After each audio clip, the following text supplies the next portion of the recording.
Good morning, YouTube. All right, let's talk about rocking the potluck.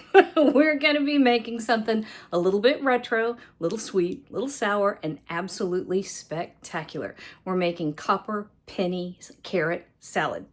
Just say that 10 times fast. All right, see this one? That is spectacular. You're gonna want it.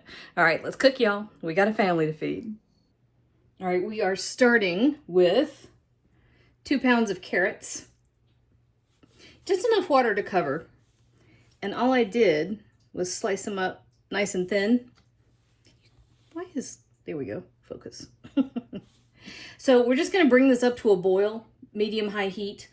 And then we're gonna reduce it to a simmer and let it cook for maybe 8 to 10 minutes. Doesn't take long. You just wanna soften it up, but you don't want them to cook so much that it's mushy. And then we're gonna come back here on the other side, flip it around while this cooks, and we're gonna make the dressing. It kind of marinates in. A little bit unusual, but trust me, this one's pretty good. All right, our carrots have just a couple more minutes, so they're at a hard roiling boil. I'm gonna cut them back. There's no need for all of that. All right, so we're gonna make the marinade, and we're gonna start out with 3/4 of a cup of sugar. This salad is ancient. I don't know how old, but it's been around forever. And, well, actually, not forever, because you can kind of date it from this. This is tomato soup, so it dates probably from the Depression.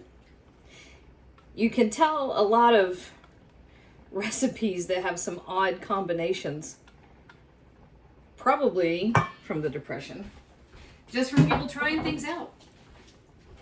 And you have some things that were pretty odd, and you have some things that ended up being pretty great. All right, so about a teaspoon of mustard powder and 2 teaspoons of Worcestershire sauce and 3/4 of a cup of plain white vinegar.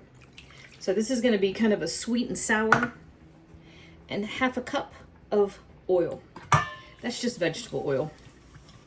You don't want anything that has a strong flavor, so if you use olive oil, don't go with extra virgin.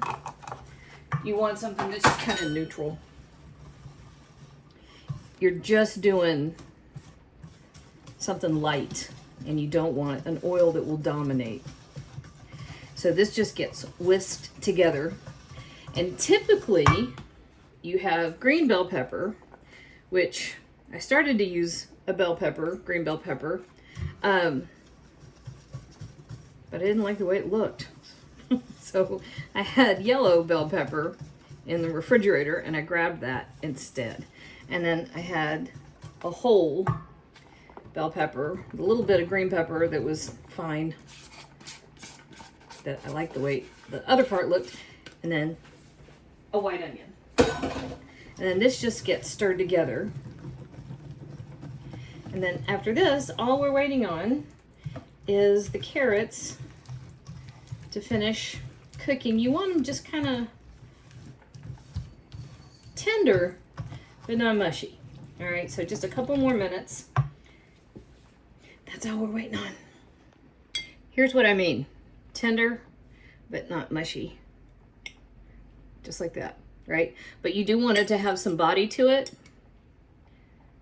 so when you can get a fork through it easily. But you don't want them falling apart. All right, I'm gonna drain those. Okay, here we go. Everybody's in. This is definitely something that you want to start ahead of time. So you can do it in the morning if you're gonna have all day to let it chill. But the longer it marinates, the better. So this is a night before type thing, or at least the morning of. So stir everybody together and then stash it in their fridge.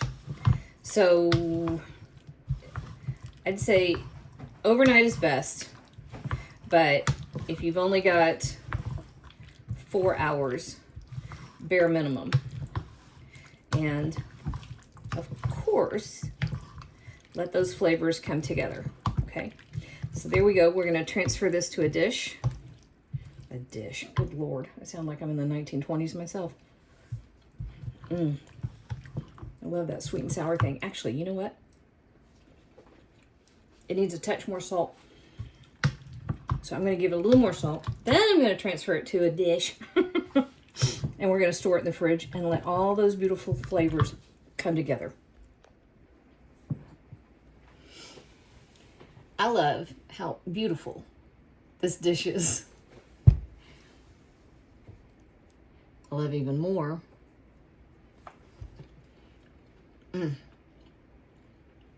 How amazing it tastes. You would not think that something so ridiculously simple would be that spectacular to eat. This is stunning. All right, let's go wash dishes.